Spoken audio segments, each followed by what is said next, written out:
ఎక్కడే గానీ అనుమతించకుండా ఒక గ్రౌండ్ చూసుకొని గ్రౌండ్ లో ఈ యొక్క స్టాళ్లను ఏర్పాటు చేసి సిండికేట్ గా చేస్తున్నటువంటి వ్యాపారాన్ని కూడా అరికట్టాలని చెప్పేసి ముఖ్య ఉద్దేశం మేడం. ఈ రోజు ఈ యొక్క నిరసన కార్యక్రమంలో భాగంగా ఏఐఎస్ఎఫ్ ఏఐవైఎఫ్ ఆధ్వర్యంలో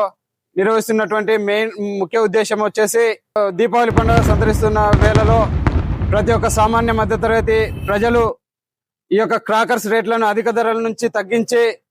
ప్రతి ఒక్క సామాన్య మానవునికి అందుబాటులో ఉండే విధంగా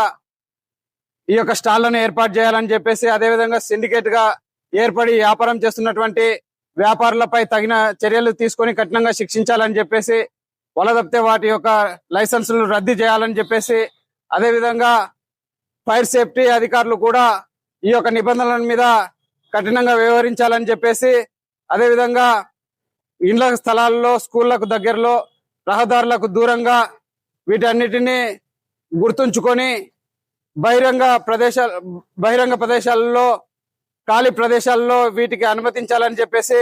ఏఐఎస్ఎఫ్ గా ఏఐవైఎఫ్ గా డిమాండ్ చేస్తున్నాం మిత్రులారా.